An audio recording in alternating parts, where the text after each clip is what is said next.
Bienvenue à Planète Terre, l'émission des chercheurs du Cerium. Le Cerium, c'est le Centre d'études et de recherche internationale de l'Université de Montréal. Cette semaine, nous allons parler d'économie d'abord. L'économie, le G20, vous savez, s'est réuni il y a quelques semaines, les 20 leaders des puissances économiques les plus importantes de la planète. Qu'est-ce que ça a donné avec le recul? Est-ce qu'on peut commencer à voir des retombées de leurs décisions? Nous allons en discuter avec Martial Foucault, professeur de sciences politiques et spécialiste d'économie politique. Et ensuite, Martial restera avec nous pour interroger Hervé Kempf. Hervé Kempf est journaliste au Monde, auteur du livre « Pour sauver la planète, sortez du capitalisme ». Il va essayer de nous expliquer pourquoi. Et finalement, le sociologue Paul Bernard va nous donner ses trucs. Comment fait-il pour rester à l'affût de la production intellectuelle sans devoir lire les milliers de livres qui sont publiés chaque semaine? Il va nous donner quelques-uns de ses trucs dans notre dernier segment, voire les réentendre. Alors, restez avec nous après la pause. Derrière le bruit, l'économie et le G20. Derrière le bruit aujourd'hui, un peu comme tout le monde, on s'intéresse à l'économie mondiale. Est-ce qu'il y a des raisons de commencer à sortir de la sinistrose? Le président américain, Barack Obama, disait la semaine dernière aux Américains qu'il y avait quelques rayons de soleil un peu faibles, mais il les mettait en garde contre un optimisme trop fort. Par ailleurs, il y a toujours deux écoles dans ces prévisions. Il y a aussi celle qui dit qu'on est à la veille d'affronter la deuxième vague, c'est-à-dire qu'il y aurait une nouvelle crise, peut-être du crédit commercial qui viendrait s'accumuler sur la première. Enfin, nous le saurons pendant les mois qui viennent. Mais la question qu'on peut se poser aujourd'hui, un peu avec le recul, c'est est-ce que les décisions qui ont été prises au G20, il y a déjà quelques semaines, commencent à avoir un impact ou en auront? Ou qu'est-ce qu'on peut dire maintenant avec le recul? Pour en parler, j'ai avec moi Martial Foucault. Merci d'être à l'émission, Martial. Bonjour. Martial, vous êtes donc spécialiste d'économie politique au département de sciences politiques de l'Université de Montréal. Vous dirigez aussi le réseau Économie internationale du Cerium. Vous écrivez sur plusieurs sujets, entre autres récemment dans Libération, vous avez fait publier une tribune avec plusieurs collègues sur la réforme des universités. Vous en aviez déjà fait publier une dans Le Monde un peu avant. Pour une réelle collégialité, c'est la réforme des universités en France qui fait couler beaucoup d'encre chez vos collègues et chez nos collègues. Et un article de fond sur les budgets, Public Budgeting in the French Fifth Republic, The End of la République des partis. Ça s'était publié dans West European Politics. Bon, alors parlons de l'économie internationale. Avec vos lunettes de spécialiste d'économie politique, comment ça va? C'est une bonne question. Je serais très prudent parce que finalement, on a observé qu'il n'y avait aucun économiste ou très très peu capable de nous dire qu'on était en crise. Et donc, savoir répondre comment ça va, je dirais que ça ira bien lorsqu'on sera sorti de la crise et qu'on ne se sera pas aperçu de cette sortie de crise. Mais il y a eu un élément intéressant, c'est le sommet du G20, le 2 avril dernier à Londres. C'est un sommet qui était très attendu pour au moins deux raisons. La première, il y avait cette nécessité de réfléchir à une coordination des politiques économiques des 20 pays. Ça, c'est un point sur lequel on pourra revenir tout à l'heure. Est-ce que le G20 fait mieux que le G7, voire le G8? Mais donc, cette nécessité de réunir 20 pays pour lesquels il y avait des demandes sociales de l'ensemble de la planète, en particulier des pays développés, pour essayer de ralentir le train infernal de la crise. Donc ça, c'était le premier point. Puis le deuxième point, c'était aussi la première tentative de trouver une solution à 20. C'était une situation inédite. Et je pense que sur ce deuxième point, on pourrait dire que le G20 plutôt est un succès. Alors, il faut lire les principales mesures qui sont sorties du G20, mais... Avant, on va dire donc en quoi c'est une nouveauté. En fait, c'est le deuxième G20. Le premier a eu lieu en décembre à Washington avec des pays, la Chine, l'Inde, l'Afrique du Sud, le Brésil, donc qui n'étaient pas dans les conclaves du G7 ou du G8 de chaque année et qui, cette fois-ci, y sont. Et il y avait un test, c'était est-ce que ça va marcher? Est-ce qu'on peut, à 20, avoir des décisions conjointes? C'était pas évident. Mais, exactement. Il faut rappeler que l'an dernier, à Washington, lors de la première rencontre du G20, il y avait eu beaucoup de débats qui s'étaient posés. Est-ce que vraiment le G20 est représentatif? Et puis représentatif de quoi? Alors, à cette question, on a dit, bon voilà, c'est presque 85% des richesses mondiales réunies autour d'une table de 20 dirigeants. On pourrait faire un peu plus, et puis peut-être même même beaucoup plus, parce que pour le moment, on parle de la crise des pays développés, mais il faudrait peut-être mettre un peu plus de leaders africains, asiatiques autour de la table. Donc, cette rencontre du G20 à Londres a sans doute été un élément inédit pour, là encore une fois, 2 raisons. L'an dernier, on avait un élément de diplomatie qui était très intéressant, à savoir que les États-Unis, qui étaient les pays qui recevaient les 19 autres dirigeants, étaient sur une fin de règne de Bush. Voilà. Alors, donc, la légitimité de leadership de l'administration Bush était quand même écornée, pour ne pas dire fragilisée. Et cette fois-ci, c'est un autre momentum. On avait une nouvelle administration, Obama, qui a une attente très très forte sur le plan économique domestique. Et c'était un premier rendez-vous pour lui à l'international. Donc il y avait des risques que son autorité, qui est depuis 3 mois un petit peu chahutée sur le plan domestique, est-ce qu'il a pris des bonnes premières décisions, est-ce qu'il s'est entouré des bonnes personnes pour mener son plan de relance, pouvait rejaillir sur la scène internationale en le décrédibilisant. Or, on peut penser qu'à Londres, il a eu un rôle plutôt de grand médiateur. Il a contribué à ce qu'il y ait un consensus qui se dégage sur les 5 mesures dont on discutera tout à l'heure. Donc ça, en soi, c'est un succès. Est-ce que Obama a contribué à cimenter ce G20 pour les prochaines années ? Moi, je pense que le point le plus important, c'est que ces 20 personnes, et en tout cas ces 20 leaders, ces 20 pays, et ces 13 nouveaux par rapport au G7, ne sont pas prêts de quitter la table. Oui, une fois qu'on est entré, on ne veut plus en sortir. Et puis, ils l'ont démontré, c'est-à-dire qu'on ne peut plus faire sans eux. Et donc, il y a un bascule de la géographie du pouvoir économique, enfin de ce conclave de décision. Vous le mentionniez, il y a encore surreprésentation de l'Europe et de l'Amérique du Nord, mais au moins maintenant, il y a représentation des autres continents, même si on pourrait chipoter sur les membres. Là, au moins, on a une institution où le Sud a une parole forte. Oui, et ce qui est d'ailleurs pas sans conséquence, si on fait on tisse un parallèle avec les négociations actuelles au sein de l'OMC, les négociations le cycle de Doha, où les pays émergents, le Brésil, l'Inde, la Chine, sont en train finalement de mettre à l'épreuve les principaux pays dirigeants qui sont ceux siégeant dans le G20, France, États-Unis, Royaume-Uni, Allemagne. Si on tisse ce parallèle, il est probable qu'il y a eu un relatif consensus lors de cette rencontre à Londres. Dans 6 mois, à l'automne prochain, lors de la prochaine rencontre de ce G20, on va commencer à évaluer les conséquences des mesures prises.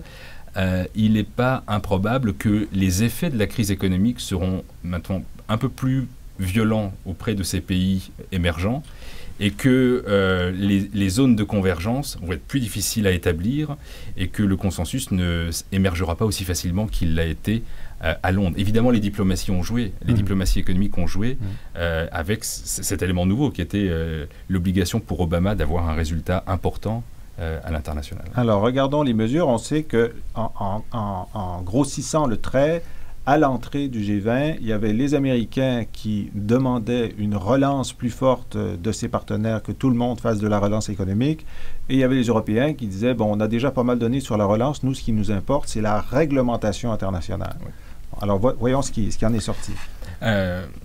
Donc, il y a 3 mesures fortes, et puis elles ont été étayées par des sommes colossales, 1100 milliards de dollars qui se déversent comme cela sur la planète. Le premier vainqueur, c'est le FMI, le Fonds monétaire international, qui a vu ses ressources qui vont être triplées, près de 750 milliards pour 2 missions importantes. La première, c'est pouvoir donner, pour aider les pays qui traversent une situation de crise. C'est vraiment momentané. Le FMI ne fait pas ce que fait la Banque mondiale. Il ne s'agit pas de prêter de l'argent sur des périodes très longues. C'est aider dans un moment de crise à court terme. C'est l'urgence. Le FMI, c'est l'urgence. Oui. Et là, il y a l'urgence parce qu'il y a un certain nombre de pays qui pourraient déclarer faillite dans les mois qui viennent, en Europe de l'Est, en Afrique. Et même dans les pays développés comme l'Islande. Voilà. Et donc, une faillite d'un de ces pays pourrait avoir un effet systémique sur plusieurs autres. Donc, il est important que personne ne meure dans l'année qui vient. Oui, c'est les effets dominos qui sont la pire des scénarios que le FMI entend contrecarrer. Mais il faut ajouter un point important parce que là, on pense que le FMI va devenir le super gendarme financier. C'est vrai. En même temps, le FMI n'intervient que lorsque les pays demandent que le FMI intervienne. Donc, super gendarme, mais pas complètement impérialiste. Oui, absolument. Ouais. Mais bon, on peut penser que, par exemple, pour les pays qui sont limitrophes de l'Europe et qui sont à la veille de s'écraser, que la pression des autres pays, des partenaires commerciaux, sera très forte pour dire, ben là, vous n'avez plus le choix, il faut demander au FMI d'intervenir. Certainement. D'autant plus que les ressources seront allouées au FMI pour jouer ce rôle de protecteur passager. Il faut insister vraiment sur la dimension très court terme de ces pays fragilisés. Et puis le deuxième point important dans cette décision du G20, c'est que le FMI aura un rôle d'anticipation et de définition des risques. Donc ils vont pouvoir établir quels sont les pays qui encourent des risques. Chose nouvelle. À côté du FMI... Je veux dire, même pas sur appel. Je veux dire, il pourra indiquer dans des publications, de tableau de bord disant, exactement. Voilà, ce pays commence à être en grave danger. Oui. Ouais. Et là, il y a certainement des nouveaux outils à penser, autres que une crise monétaire, une crise budgétaire. Il faudra penser peut-être autrement le risque économique, et certainement le risque politique va venir aider le FMI à comprendre les situations difficiles que traverse un pays, et pas seulement d'un point de vue macroéconomique. Très bien. L'autre point important, c'est qui ressort de ce G20, et là je suis prudent parce que il y a une part de symbolique, et puis pour le moment, en tout cas aujourd'hui, donc 15 jours après le G20, j'ai encore du mal à bien évaluer la portée de cette mesure, établissement d'une liste noire des paradis fiscaux. Alors effectivement, dans les quelques heures qui ont suivi le G20, l'OCDE a publié trois listes, liste noire, liste grise, liste blanche, en distinguant les paradis fiscaux coopérants, non coopérants, et en proposant aux pays qui se définissent que l'OCDE définit comme paradis fiscal, de pouvoir quitter la zone noire. Ils sont 4 pays. Alors j'ai pris avec moi la liste OCDE. Allons-y, des noms, on veut des noms. Des noms, alors, mais ils sont finalement, et de manière surprenante, peu nombreux dans la liste noire. Alors ceux au purgatoire actuellement, le Costa Rica, la Malaisie, les Philippines et l'Uruguay. Et depuis, ces 4 pays ont déjà fait part de leur intention de quitter rapidement cette catégorie pour tomber dans celle de la liste grise. C'est-à-dire des pays qui sont prêts à coopérer. Coopérer lorsqu'on demande quoi? Lorsqu'on demande une information de la transparence financière, et lorsque on veut on veut identifier les flux financiers qui sont en transit dans ces paradis fiscaux pour un usage que l'on ne connaît finalement pas. C'est le principe du paradis fiscal. Mais quel est l'objectif du G20? Parce qu'il y en a plusieurs. D'une part, les paradis fiscaux sont utilisés par les hedge funds, par exemple, qui ont créé des outils financiers à risque et qui se sont mis dans des paradis fiscaux parce que là, il n'y a pas de réglementation, ça c'est une chose. Mais il y a également tout l'évitement fiscal qui est fait par énormément de compagnies américaines, françaises, nommez-les, qui vont là établir leur siège social pour éviter de payer des impôts dans leur pays d'origine. Alors, qu'est-ce qui sera frappé? C'est pour ça que la dimension symbolique est très forte dans cette annonce. Parce que, vous venez de dire à l'instant, les États-Unis, avec le Delaware, est un paradis fiscal par excellence, le Royaume-Uni, d'une certaine manière. Donc, ce qu'on attend, c'est qu'on pense que l'une des causes de cette crise financière 2008 et 2009 est due à un manque de transparence des flux financiers, premièrement, et deuxièmement, une absence de régulation internationale. L'enjeu est énorme. Réguler internationalement des flux financiers suppose plus qu'un super gendarme, ça suppose des super gendarmes. Une autorité monétaire mondiale, une autorité réglementaire mondiale. Et finalement, avec une réglementation quasi universelle acceptée par l'unanimité des pays, parce qu'il y a un risque fort, c'est que l'on est seulement, même si on a 99 pays sur 100 d'accord sur une réglementation, il suffit qu'il y ait un mouton noir dans le pâturage pour que s'effondre l'effet de la réglementation. Un seul paradis. Oui. Alors, le G20, en établissant une liste des paradis fiscaux, c'est proposer en fait que on lève le secret bancaire, que tous ces pays acceptent une levée du secret bancaire. Et pour cela, ça avait été le premier objectif c'est un programme qui est né de l'OCDE et qui avait donné du temps aux pays pour se mettre en conformité avec cette levée du secret bancaire et de pouvoir coopérer avec les pays qui demandaient des informations. Donc là, la liste grise, qui est assez importante, pas loin d'une quarantaine de pays, auront un certain temps, et là, il n'y a aucune information sortie du G20. On ne sait pas, est-ce qu'on va sanctionner ces pays qui ne se conforment pas dans une certaine durée inconnue? Donc ça reste très flou. Il n'y a pas de calendrier, il n'y a pas de sanction. Il n'y a pas de sanction. Alors on peut penser que la prochaine réunion du G20 va peut-être être une étape supplémentaire pour un peu, on va dire, cimenter davantage cette proposition. Elle avait une portée très symbolique, c'était qu'effectivement le G20 avait pris conscience que les paradis fiscaux sont un élément essentiel dans les rouages de ce dérèglement financier. Je lisais il y a quelques jours une seule statistique très importante. $1 sur 2 de transactions commerciales passe par un paradis fiscal. Donc c'est énorme. C'est énorme. Ouais. Alors ça, c'est toute économie confondue, donc l'économie au noir, l'économie au blanc, le narcotrafic. Absolument, absolument. Martial Foucault, je vais être obligé de vous arrêter là et puis de dire que, bon, avec ce petit recul que nous avons sur le G20, on sait déjà que le FMI est outillé pour empêcher donc l'écrasement d'un ou deux pays et que déjà cette mesure symbolique sur les paradis fiscaux ont fait bouger de plusieurs pays qui n'aiment pas être sur la liste noire et au moins qu'il est mieux être gris que noir. On va voir pour la suite. Alors je vous ai demandé, comme on le fait d'habitude, de nous trouver une plage musicale qui a un certain lien avec notre propos. Qu'avez-vous choisi et pourquoi? Alors j'ai choisi un titre de blues.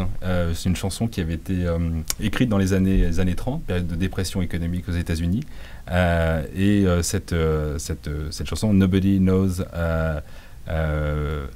Knows you when you're down and out. Exactement. Ça veut dire personne ne vous connaît quand vous allez mal. Absolument. Et qui avait été écrite par Jimmy Cox dans les années 30 et puis qui a été interprétée par différents interprètes dans les années suivantes. Voilà. Martial Foucault de Sciences politiques, merci beaucoup d'avoir été là. Et on écoute grâce à vous Nobody Knows You When You're Down and Out. I live the life of a millionaire, spending my money, I didn't care, carried my friends out for a good time. Alors, c'est le sujet de l'heure, on parle économie actuelle et l'économie future. Est-ce que l'économie actuelle est durable? Comme vous le savez, plusieurs de nos invités ici à l'émission nous ont dit ces dernières semaines que la réponse était non. Et puisque la réponse est probablement non, la question qui nous vient aux lèvres, c'est comment en sortir, comment faire autre chose, comment faire en sorte que la trajectoire sur laquelle nous sommes depuis plusieurs décennies, sinon 2 ou 3 siècles, puisse être modifiée pour que les problèmes mondiaux dont le réchauffement de la planète est le principal et le plus angoissant, ne soit pas aussi catastrophique qu'une ligne droite nous amènerait à les vivre. Alors, comment sortir du capitalisme? C'est un peu le titre de ce livre qui est maintenant en librairie. Pour sauver la planète, sortez du capitalisme. Son auteur, Hervé Kempf, journaliste au Monde et auteur avant celui-ci du très remarqué Comment les riches détruisent la planète, est avec nous aujourd'hui. Merci beaucoup, Hervé Kempf, d'être avec nous. Et Martial Foucault, qui est spécialiste d'économie politique à l'Université de Montréal, va m'aider à faire cette entrevue. Merci d'être là, Martial. Bonjour. Alors, à la lecture de votre livre, Hervé Kempf, d'abord, vous déboulonnez un certain nombre d'illusions que le lecteur pourrait avoir sur la capacité, par exemple, des énergies vertes, des éoliennes ou du retour du nucléaire, de nous faire éviter le pire. Comment faites-vous cette démonstration, par exemple sur les éoliennes, dont on est très entiché au Québec? Eh bien, ce sont... comment dire? C'est une réponse très partielle à la politique de l'énergie telle qu'elle est à l'heure actuelle. C'est-à-dire que la consommation énergétique est telle qu'il faudrait un nombre absolument colossal d'énergie éolienne pour couvrir la production d'électricité dans nos pays. Ça, c'est le premier point. Et le deuxième point, c'est qu'en fait, la mise en avant quasiment exclusive d'énergie dite verte ou d'énergie nucléaire permet à ceux qui les promeuvent, qui sont généralement les intérêts économiques qui nous ont conduits dans la situation grave dans laquelle nous sommes, permettent donc à ceux qui les promeuvent d'éviter de remettre en cause et l'ordre social et la nécessité de changer notre régulation générale de l'économie, notre surconsommation généralisée. Donc, un certain nombre de ces énergies, par exemple les éoliennes, mais on peut aussi parler de la biomasse, de la géothermie, du solaire, ont certainement un rôle à jouer important dans l'avenir, mais à condition seulement qu'on pose en priorité absolue la nécessité pour nos pays, particulièrement dans les pays riches, de réduire la consommation d'énergie, en mettant clairement en avant la nécessité de faire des économies d'énergie, ensuite d'aller vers une plus grande efficacité énergétique dans tous nos procédés productifs ou nos modes de consommation. Et c'est seulement en troisième position qu'alors, dans ce cas-là, dans une économie d'énergie qui aura, dans une politique de l'énergie qui aura vraiment changé, les énergies renouvelables joueront pleinement leur rôle. Mais dans la situation actuelle, si on ne remet pas en cause la politique d'énergie et la surconsommation généralisée, elles ont un rôle purement marginal et elles servent en fait d'alibi pour faire croire à nos concitoyens qu'on va dans le bon sens. D'ailleurs, vous dites que lorsqu'il y a une réduction d'utilisation d'énergie grâce à ces techniques ou grâce même à des gains de productivité ou des gains de consommation énergétique, il y a un effet rebond, c'est-à-dire que donc plus de gens vont consommer, ce qui fait qu'on aura perdu le gain. Mais vous avez prononcé le mot de surconsommation, je pense qu'il est au centre de votre démonstration, et c'est l'ensemble non seulement du fonctionnement du capitalisme, mais de des accompagnateurs sociaux que vous mettez en cause. Vous parlez à la fois de l'influence de la télévision dans les pays du tiers-monde qui rendent l'objectif occidental comme celui qu'on doit atteindre, et vous parlez aussi de son impact sur les enfants, comme vous parlez du progrès de la pornographie dans toute la société et dans tous les pays. Vous citez un pays où c'est l'équivalent de 4% du produit intérieur brut, ce qui est énorme. Alors pour vous, c'est en fait tout le capitalisme qui est à son étape terminale, finalement. Oui, je pense que le capitalisme est une forme historique qui a eu sa jeunesse, qui a eu sa maturité, son apogée, qui a eu ses qualités indiscutable, mais qui se trouve maintenant dans une phase de déclin, dans une phase de dégénérescence qui se manifeste aux yeux de tous avec la crise financière ou la récession dans laquelle nous sommes entrés depuis l'été 2007, et de la même manière d'ailleurs que d'autres formes historiques comme l'Empire romain ou le Moyen-Âge ont eu une courbe en quelque sorte d'ascension, de maturité et de déclin. Donc voilà, nous sommes en train de tourner une page historique. Je crois déjà qu'on est entré dans le post-capitalisme. La question après, c'est de savoir dans quel sens on arrive à l'orienter. Est-ce qu'on l'oriente vers un sens écologique et social ou est-ce qu'on l'oriente dans une crispation généralisée des oligarchies et des classes dirigeantes sur leurs privilèges et qui nous conduirait à des conflits sociaux et voire guerriers de plus en plus importants. Alors, un mot, si vous me permettez, pour revenir sur le départ de votre question. Oui. Ce qui, vous avez souligné, je vous en remercie, un point tout à fait essentiel sur l'importance des modèles culturels de surconsommation et qui sont notamment diffusés par la télévision, par les films, par la publicité. Je m'appuie sur ce point sur un économiste de la fin du 19e siècle, Thorstein Veblen. Enfin, je ne vais pas rentrer dans le détail, mais l'idée essentielle est de voir aussi que la façon dont l'oligarchie ou les classes dirigeantes dans une société vivent, ont un mode de vie, détermine très fortement la façon dont l'ensemble de la société cherche à elle aussi avoir un mode de vie. Et que ça joue à l'intérieur de nos sociétés, Canada, États-Unis, Europe, ça joue maintenant avec la mondialisation culturelle à l'ensemble de la société. D'où l'impact que ça a dans les pays du Sud ou les pays émergents dont vous parliez. Et dans une situation d'inégalité très grande dans laquelle nous sommes parvenus, ça veut dire que l'oligarchie décrit un mode de vie de surconsommation ostentatoire tout à fait exubérant, exagéré, extraordinaire, qui entraîne un modèle de surconsommation généralisée sur l'ensemble de nos sociétés. Donc il nous faut changer ce modèle culturel, notamment en réduisant très fortement les inégalités, de façon à ce que la classe supérieure ait des possibilités d'exhibition très réduites. Martial ? Oui, mais moi je vais reprendre cette idée sur l'idée vraiment centrale du livre qui se définit en fait sous forme de trois oppositions qui sont résumées dans le dernier chapitre où c'est très intéressant. Il y a une opposition de l'écologie contre l'économie, une opposition du profit contre le bien commun, et puis à la fin, dans la partie des remèdes, ou en tout cas les débuts de réponse, l'opposition entre le modèle de compétition versus coopération.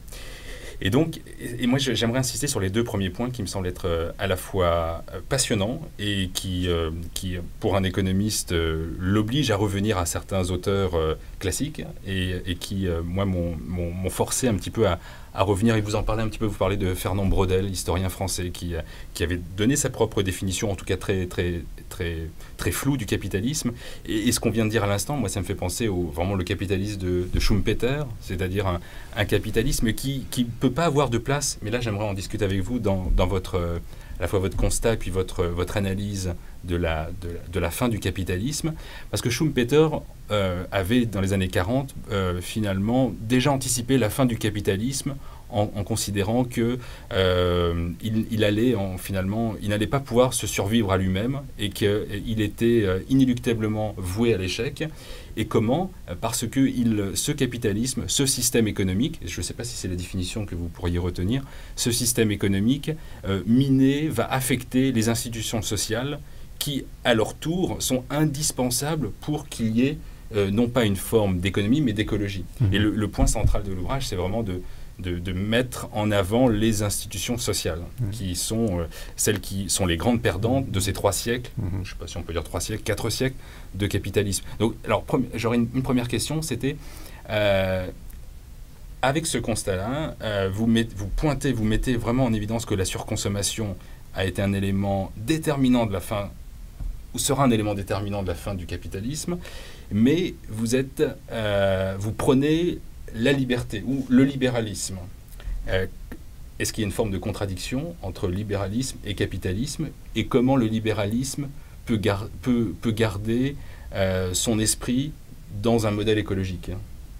Est-ce que la liberté dans un modèle écologique peut se concevoir avec un individu libre, donc libre de consommer, libre de surconsommer? Comment ça peut s'articuler? Moi, je fais une distinction forte entre le libéralisme et le capitalisme, parce que je considère d'abord que le libéralisme est une théorie politique.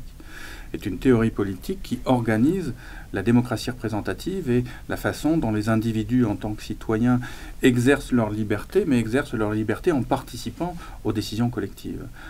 Et après, alors il y a un libéralisme économique qui s'est développé en parallèle et à partir du noyau du libéralisme politique, et puis qui a conduit à quelque chose qui me paraît totalement à l'opposé, être devenu totalement à l'opposé de l'idéal de liberté, mais de liberté politique, dans le cadre de la communauté démocratique des citoyens, qui est le néolibéralisme, et que moi je pense qu'il faut appeler très clairement capitalisme, précisément pour le distinguer du libéralisme. Alors la question de la liberté, après, eh bien, ce qui est tout à fait fascinant, c'est que dans cette phase de dégénérescence du capitalisme que nous vivons depuis 20 ans, la liberté, au contraire, est de plus en plus en retrait.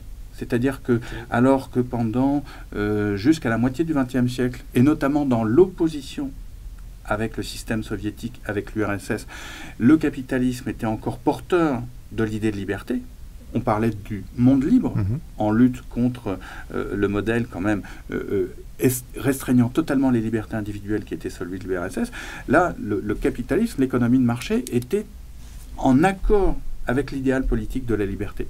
À partir du moment où cette victoire sur l'URSS a été remportée, et c'est une très bonne chose, je ne veux pas laisser la moindre ambiguïté là-dessus, je trouve que c'est une très bonne chose, mais toujours est-il que le capitalisme s'est trouvé, n'a plus eu, a peu à peu perdu cet idéal, s'est rendu compte que finalement la question de la liberté collective était gênante, puisqu'elle pouvait remettre en cause d'une vraie démocratie, évidemment, remet en cause les inégalités quand elles sont trop fortes, remet en cause un certain nombre de destruction d'institutions sociales, comme vous le disiez, et donc menace les intérêts en place. Et que donc on a eu une évolution, c'était tout à fait manifeste avec le président des États-Unis, M. Bush, à partir de 2000, et ça s'est vu aussi dans les pays européens, avec un capitalisme qui s'est de plus en plus opposé aux libertés publiques, au nom de la sécurité, de la lutte contre le terrorisme, qui a de plus en plus battu en brèche les mécanismes démocratiques, et puis qui, au regard de l'exemple chinois, était tout à fait admiratif de cette économie centralisée, dirigée par un État sans liberté politique pour les citoyens, et qui pourtant avait un essor économique tout à fait stupéfiant. Oui, le communisme de marché. Voilà. Donc dans sa dernière période, en fait, le capitalisme s'est totalement disjoint de l'idée de liberté qui était au cœur historique de l'essor du capitalisme.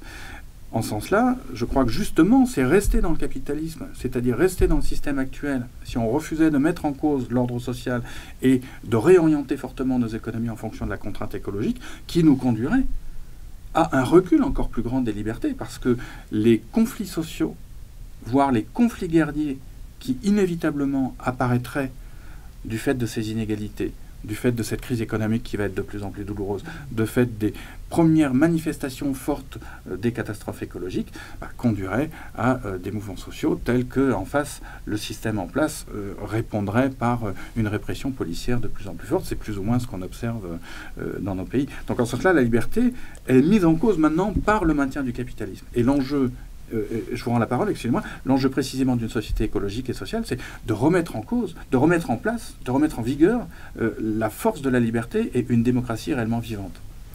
Donc ça veut dire, il y a un point qui est intéressant, parce que tout à l'heure, Jean-François, vous avez parlé de différents exemples de surconsommation. Vous avez parlé par exemple de la prostitution, c'est vrai que la documentation que vous faites sur ce fléau est assez consternante. Mais alors ça m'amène à une deuxième question, parce qu'il faut arriver à trouver une articulation entre sortir du capitalisme et donc, qui est le titre de l'ouvrage, Sauver la planète en sortant du capitalisme. Vous placez finalement l'action humaine au cœur de cette mutation. Finalement, c'est par l'homme que cette transformation aura lieu. Et je me disais, on va se déplacer sur le terrain de la moralité, parce qu'il y a un élément très moral qui est permanent dans l'ouvrage. Et vous allez me dire si vous êtes d'accord avec cette proposition. Si on considère que l'homme est moral par nature, mais c'est ce qu'il fait, c'est ce qu'il fabrique dans le réel, qui ne l'est pas nécessairement. Et donc, si les actions conduisent à... on se laisse guider par de la surconsommation, on oublie un certain nombre d'actions responsables, est-ce que dans l'après, dans le post-capitalisme, comme vous l'avez mentionné tout à l'heure, est-ce que l'on est certain, ou est-ce que l'on a des garanties par comment? Est-ce que ce sont les institutions sociales qui, de nouveau permettront de garantir que l'action de l'homme entraîne une production moralement acceptable? Est-ce qu'on a des garanties, ou est-ce qu'on est encore dans l'incertitude totale? Passer du post-capitalisme à l'écologisme, on est certain que l'action sera morale, au fond. Je ne sais pas. Moi, je suis pas dans la perspective de définir une théorie tout à fait complète, etc. Mon but est beaucoup plus modeste. Il est modeste dans le temps. Il n'est pas de définir la société idéale, morale, en 2060-2080. Il est de dire, nous sommes dans une échéance très courte, c'est-à-dire que les scientifiques nous disent, pour ce qui est du changement climatique, mais aussi de la biodiversité, que si d'ici à peine 10 ans, on n'a pas changé les trajectoires, on n'a pas réduit fortement nos émissions de gaz à effet de serre, on n'a pas enrayé la perte de la biodiversité, nous passerons un seuil tel qu'il ne sera plus possible de revenir, quelles que soient à ce moment-là nos actions, à un équilibre écologique. Mais donc, alors, juste, moi, je raisonne simplement par rapport à ce qu'il est possible de faire d'ici 10 ans. Et après, j'espère que cette orientation différente étant prise, ce tournant étant amorcé, d'autres générations viendront avec d'autres idées pour définir peut-être le modèle idéal. Donc je ne veux pas rentrer dans des débats trop pointus, parce que ma première préoccupation, c'est comment est-ce que nous pouvons transformer nos sociétés dans cette échéance de temps brève et dans un moment de bouleversement qui s'est amorcé très fortement depuis l'été 2007. Donc sur le fond, je pense que, quand même, pour répondre à votre question, je pense que l'homme est un animal profondément moral, mais pour moi, la morale, ça renvoie toujours en fait à des règles sociales. C'est la façon d'être avec les autres, et en revanche, cette façon d'être avec les autres peut tout à fait changer au cours du temps. Et pour revenir, par exemple, au capitalisme, m'appuyant sur un autre grand économiste, Karl Polanyi, je parle du capitalisme comme une philosophie, précisément, et d'une certaine manière comme une philosophie morale. D'ailleurs, il y a beaucoup d'auteurs qui soulignent à juste titre que Adam Smith n'est pas seulement l'auteur de La richesse des nations, mais aussi l'auteur d'une théorie des sentiments moraux. Oui. Donc la morale est effectivement, devrait être au cœur de l'économie.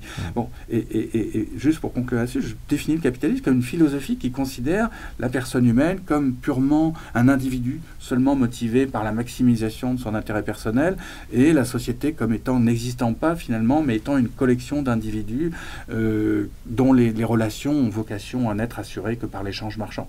C'est finalement une société sans morale, c'est-à-dire une société où la seule morale, c'est l'appât du gain personnel. Voilà, et qui conduira par une sorte de métaphysique transcendantale, remarquable, la main invisible, à l'harmonie des rapports sociaux.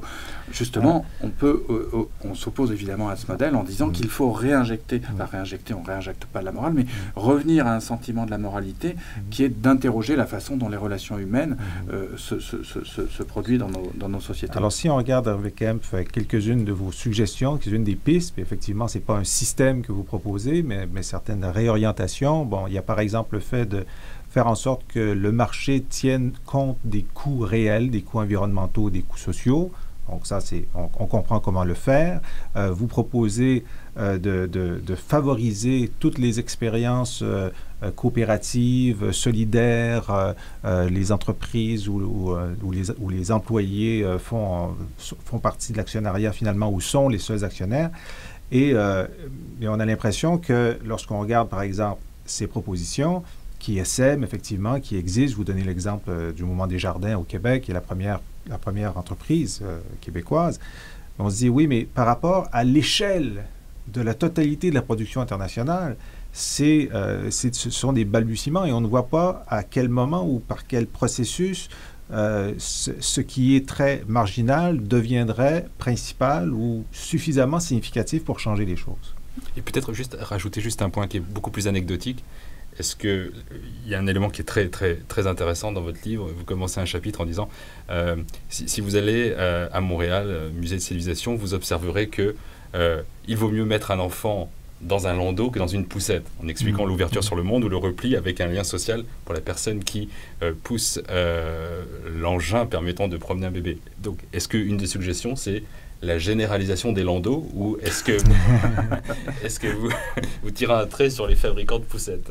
Non, d'abord, comme j'aime beaucoup la liberté, je pense qu'il faut laisser la société choisir si elle préfère placer ses enfants sur le dos, sur le ventre, dans un landau, en trottinette ou sur tout autre ustensile. En revanche, je pense que beaucoup de nos comportements sont déterminés par des structurations collectives dont on n'a pas conscience, par définition, et qui définissent beaucoup de nos comportements. Donc ça, c'est une évidence, mais encore, c'est une évidence dont il faut se rappeler pour se dire que nos comportements ne sont pas totalement libres, ils sont précisément en interaction toujours de l'individu avec les schémas culturels qui structurent la société dans laquelle il est plongé. Mais pour revenir à la première question de Jean-François Lisée, ce n'est pas marginal. Et d'ailleurs, dans votre question, vous avez vous-même dit que, par exemple, le Mouvement des Jardins, les Caisses des Jardins, c'est la première entreprise québécoise. Alors, oui, ça veut pas dire que... grande exception en Amérique du Nord. C'est pas tout à fait une... Oui, c'est une exception en Amérique du Nord, mais regardez, il y a une étude dans l'Union européenne qui montrait qu'ensemble, les coopératives, l'économie, ce qu'on appelle chez nous en Europe, l'économie sociale et solidaire, représentait à peu près 12% du produit intérieur brut. Donc c'est déjà très important. Alors après, comment on fait? Très concrètement, par des lois qui favorisent la mise en place de coopérations, de systèmes coopératifs dans lesquels les travailleurs, les employés ou dans d'autres cas les consommateurs ont le pouvoir sur les décisions et se répartissent ensemble les bénéfices ou choisissent de les réinvestir en réorientant notre système de subventions aux entreprises. Alors je ne connais pas les chiffres ici, mais je peux vous dire qu'en France, il y a par exemple près de 40 milliards d'euros toutes les années versés aux entreprises d'une manière ou d'une autre. Eh bien, cette énorme masse de subventions, on peut la réorienter, au moins en partie, pour stimuler ce type d'économie coopérative et mutuelle. Troisième aspect, il y a aussi des enjeux en matière de fiscalité, de rémunération sur les hauts revenus. Oui, vous proposez un revenu maximal. Voilà, revenu maximal admissible. Ouais. En fait, c'est pas d'abord, c'est une idée qui ne vient pas de moi, je la relais, elle vient du groupe Richesse qui était animé par Patrick Viveret, mais finalement, ça s'est déjà fait. À la fin de Roosevelt aux États-Unis, et puis ensuite dans quasiment tous les pays occidentaux, l'imposition sur les revenus au-delà d'un certain montant, je n'ai pas le chiffre, mettons qu'il était de 500 000 $, était taxé à 80 ou 90%. Donc on avait déjà le revenu maximal admissible. Encore sous Kennedy, la première réforme fiscale de Kennedy, c'était pour réduire le taux marginal qui était à 90%. C'est-à-dire le millionnaire payait au-delà d'1 million, il payait 90 000 sur le 100 000 qui suivait. C'est tout le temps que nous avons. Hervé Kempf, Martial Foucault, merci beaucoup d'avoir été avec nous pour cette discussion. Hervé Kempf, à cette émission, nous demandons à notre invité de suggérer une plage musicale en lien avec notre propos. Qu'avez-vous choisi et pourquoi? Donc, je vous ai proposé London Calling des Clash. Oui. La première raison, c'est que j'aime beaucoup ce morceau, que je n'ai pas réentendu depuis très longtemps, donc je serais content d'entendre à nouveau vibrer les guitares électriques des Clash. Et puis, c'est une chanson très politique. Je crois qui a été écrite et chantée au début des années 80, au moment où Margaret Thatcher arrivait avec sa détermination, son énergie et sa clarté théorique, mais Margaret Thatcher était une de celles qui a lancé le plus vigoureusement le nouveau capitalisme. La dernière phase du capitalisme. Voilà. Et voilà, c'est un très beau morceau et je pense que c'était un cri d'alerte de la part des Clash qui résonne bien. Et puis c'est aussi, on peut le dire après tout, parce qu'on n'a pas assez parlé peut-être de politique et de la nécessité pour les citoyens de se mettre ensemble pour changer aussi ce monde. C'est un disque qui a énormément d'énergie et qui, je pense, peut nous en donner encore. Martial, encore merci. Hervé Kempf, je rappelle que vous êtes ici pour votre livre « Pour sauver la planète, sortez du capitalisme » aux éditions du Seuil. Et nous écoutons, grâce à vous, London Calling du groupe The Clash. London calling to the faraway towns. Now war is declared and battle come down. London calling to the underworld. Come out of the cupboard, you boys and girls. London calling, now don't look to us. Phony Beatlemania. Depuis le début de cette émission, chaque semaine, on vous donne des suggestions de films à voir, de livres à lire, d'émissions à écouter ou de balados. Et il y en a tellement. Comment est-ce qu'on va faire dans une journée, dans une semaine, pour réussir à faire le tri dans tout ce qu'on nous offre constamment? Nous allons discuter de ça aujourd'hui avec quelqu'un qui lit beaucoup, mais qui a des stratégies pour choisir ce qu'il lit, le sociologue de l'Université de Montréal, Paul Bernard. Paul, bienvenue à l'émission. Bonjour. Je veux juste signaler que votre dernier texte paru, Institutional Competitiveness, Social Investment and Welfare Regimes, dans la revue Régulation et Gouvernance, c'est une de vos spécialités. Comment organiser l'État-providence pour que ça soit à la fois performant pour l'économie et produire de la qualité de vie pour les individus. T'en plein ça. Alors, de la qualité de vie, c'est ce qu'on veut avoir, mais on veut avoir une qualité de vie intellectuelle. Alors, dites-nous ce que vous faites, vous, pour faire le tri dans tout ce qui sort. Ben, on est dans une société où il y a une explosion non seulement de ce qui est publié, même si certains médias sont menacés, ça m'inquiète beaucoup, la presse quotidienne, par exemple, des choses comme ça, mais quand même, il y a une explosion. On n'a qu'à penser à l'expérience de Google qui veut numériser, qui est en train de faire numériser à peu près tout ce qui s'est écrit et qu'on peut retrouver dans des bibliothèques. C'est charmant, c'est formidable une fois qu'on a fait son choix de dire oui, je peux l'avoir. Il y a des machins, il y a des lecteurs électroniques maintenant qui peuvent même nous raconter ça quand on interrompt sa lecture, on s'en va dans sa voiture, on branche ce machin-là, ça nous est récité, etc. Bon, il y a énormément de moyens, mais on a encore, comme vous le disiez tantôt, 24 heures par jour et il faut trier.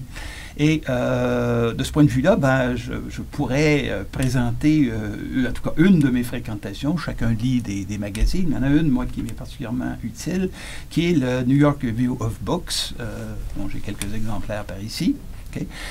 Qui nous présente à peu près 20 fois par année, une cinquantaine de pages de textes qui auraient à peu près 10 feuillets, 10 pages, disons, et qui vous permettent, c'est là le petit secret de la survie dans le monde intellectuel, de choisir vos lectures, mais parfois aussi, surtout si vous allez vers des sujets assez variés, disons, de choisir de ne pas lire de bouquins, mais de lire le compte-rendu. Parce qu'il y a une règle extrêmement rigoureuse, qui d'ailleurs est un peu la règle américaine, un peu moins la règle française. On commence par dire « ce qu'il y a dans le Oui, livre. de quoi et puis après, on dit ce qu'on en pense, Voilà. y compris tout le mal qu'on peut en penser, le cas échéant, ou tout le bien. Donc, on a un résumé de l'argument principal de l'auteur. Exactement, et qui est, c'est très rigoureux. On a plus que ça, même si on est un abonné comme moi, et je lis avidement, presque d'un couvert à l'autre, moins les sujets littéraires, mais seulement les sujets scientifiques, politiques, etc. Si on lit d'un couvert à l'autre, on s'aperçoit que la personne dont le bouquin était l'objet d'un compte-rendu, ça arrive qu'elle n'est pas contente,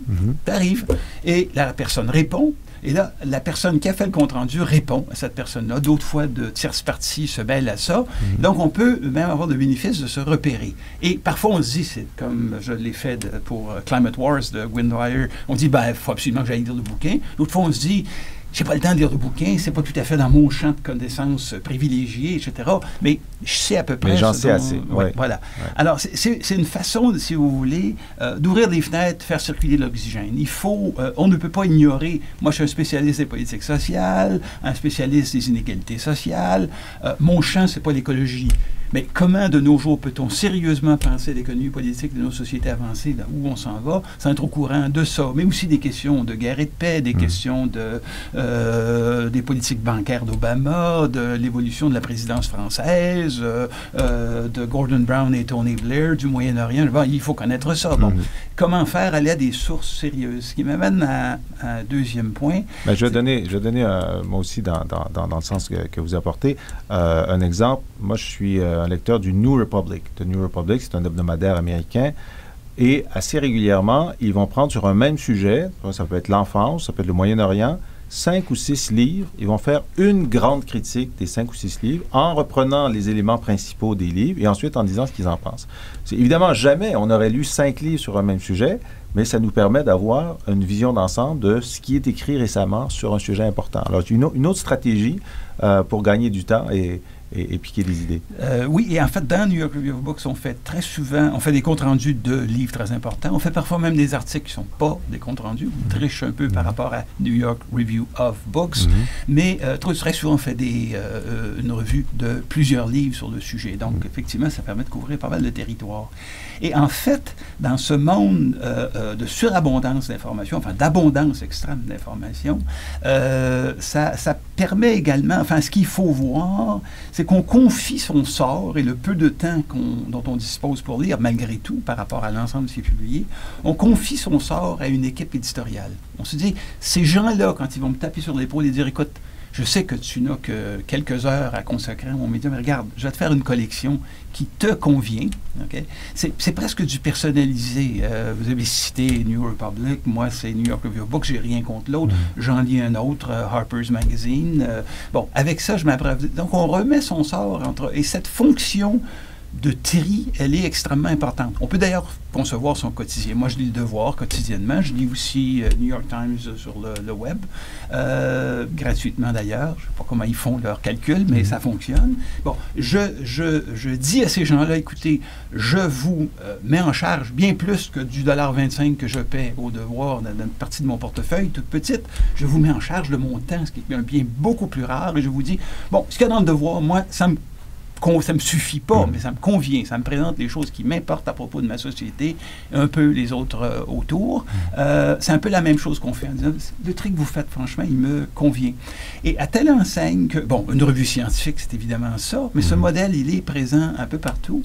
Et à telle enseigne qu'il se crée des sources plus privées d'une certaine façon. Par exemple, vous animez vous-même une lettre de politique sociale qui est extrêmement bien reçue par politiquesociale.net. Oui. Voilà, qui dit, on fait le tri de ce qui s'est publié. Voilà, et puis, on a cette économie de temps. Il y a même des listes beaucoup plus presque confidentielles, et je ne parle pas de trucs où on paie des milliers de dollars par année, etc., purement gratuites. Il y a un sociologue de la Saskatchewan, d'ailleurs, il a écrit un bouquin extrêmement sympathique au Québec, c'est intéressant, qui était dans une liste de discussion et qui nous proposait sa lecture de la presse internationale. Il s'intéresse particulièrement au Moyen-Orient, ces questions-là. Sur Internet. Sur Internet. Ouais. Alors, il allait chercher les machins, il attachait ça à ses messages, ça vient du Guardian, The Independent, Al Jazeera, etc., etc. Bon, toutes sortes d'auteurs, Yavneri, toutes sortes d'auteurs extrêmement importants sur ces questions-là. Et puis, sur la liste à question, on a dit, pour éviter des abus. On voudrait éviter que les gens attachent des bons, etc. Donc, il a été rejeté. J'ai écrit, j'écoute, moi, ça m'intéresse beaucoup ton truc. Et je pense que je ne suis pas tout seul. Donc, j'ai écrit à la liste en disant, nous, on va former une liste séparée. La liste de ce que John Conway lit quand il lit la presse internationale. Moi, ça m'intéresse. C'est mon éditeur pour cette fonction-là. Donc, vous avez identifié que cette personne-là, les choix qu'elle faisait, ce sont des choix qui vous conviennent. Vous dites, j'aimerais savoir ce que tu lis pour pouvoir choisir dans ce que tu lis les choses qui m'intéressent. Je dirais même que je fais mon propre choix. Quand je reçois ces machins un peu sériatimes, cette source-là, moi, ça m'intéresse moins, celle-là m'intéresse plus. Mais déjà, il a fait un travail de tri dont je peux bénéficier. Et je ne sais pas combien de temps il fera ça. C'est pas appuyé par une institution. C'est un professeur d'université. Il y a derrière une institution jusqu'à un certain point, disons. Il n'est pas payé pour faire ça. Il n'y a pas de cadre, etc. Enfin, pour le moment, ça lui plaît bien. On est, je ne sais pas, une vingtaine à être abonnés à ça. Si jamais les gens peuvent m'écrire s'ils veulent que je les rentre dans la liste en question. C'est offert, tout simplement, comme ça. Je crois que ces modes de collaboration intellectuelle et de confiance et de sensibilité convergente sont extrêmement intéressantes. Alors, est-ce qu'il y aurait un équivalent en français? J'en connais pas, malheureusement, mais je crois que ça tient... Bon, ça tient à mon ignorance, peut-être, mais ça tient... C'est pas pour rien que la plupart de mes magazines, moi, sont des magazines américains et non pas des magazines... ou britanniques et non pas des... comme The Economist, par exemple. Il y a aussi certains choix. Je n'aime pas leur politique éditoriale, mais on apprend beaucoup à lire ça. En France, j'ai l'impression que... En tout cas, moi, je suis très sensible à la séparation des genres. Le commentaire, c'est le commentaire. Les nouvelles, c'est les nouvelles. Le compte-rendu, c'est le compte-rendu. La critique, c'est autre chose. Ça peut aller dans le même article, mais ça doit être séparé. Moi, je trouve moins cette sensibilité. Mais c'est peut-être un effet de mon ignorance. Alors, s'il y a des suggestions, on est preneur. Le site du Cerium vous est ouvert pour nous envoyer une suggestion. On cherche des gens qui font des tris de lecture et qui font compte-rendu et qui font critique en français. Et nous allons en faire état lors de nos prochaines émissions. Alors, pour faire un choix musical pour illustrer notre propos, moi, j'ai pensé vous suggérer quelque chose, Paul. Le New York Times Review of Books n'est pas cité dans la chanson New York State of Mind de Billy Joel, mais il parle du New York Times, alors c'est quand même assez proche, et c'est une très belle chanson qui nous donne l'envie d'être sur un autobus de New York en train de lire le New York Times, le New York Review of Books. Some folks like to get away, take a holiday from the neighborhood, have a flight to Miami Beach or to Hollywood. Me, I'm taking a Greyhound. Nous vous invitons à venir sur le site cerium.ca pour avoir des informations sur les livres dont on vous a parlé, les choix musicaux de nos invités, pour voir aussi quelles seront les conférences au Cerium la semaine prochaine, et aussi pour voir le détail de nos écoles d'été. Alors, elles sont maintenant lancées les 2 premières semaines de juillet qui vient, pendant 6 jours pour chacune de ces écoles. Les gens qui sont intéressés aux affaires internationales, c'est-à-dire vous, les auditeurs de Planète Terre, est invité à venir vous inscrire. De quoi parlera-t-on cette année? Mais il y a 8 écoles différentes qui vous sont proposées sur ces 2 semaines. Je vous les nomme rapidement. La présidence d'Obama, l'an 1. L'Inde, surprenante modernité. La Chine éveillée, comment elle change et nous change. Terrorisme, le comprendre pour le prévenir. La biodiversité, un état de situation. Le droit international des changements climatiques, les opérations de paix, comment réaliser la paix, et finalement pluralisme et radicalisation dans le monde arabe. Alors dans chaque cas, une dizaine de conférenciers vous font comprendre les différentes facettes de chacun de ces sujets pendant 6 jours, donc du lundi au samedi. Vous pouvez vous y inscrire comme auditeur libre, écouter, faire les lectures. Et si vous travaillez pour une entreprise qui doit vous donner de la formation, c'est bien sûr admissible au crédit de formation. Merci à l'équipe technique de Planète Terre, Luc Laflamme, Charlène Ricard, et à la semaine prochaine.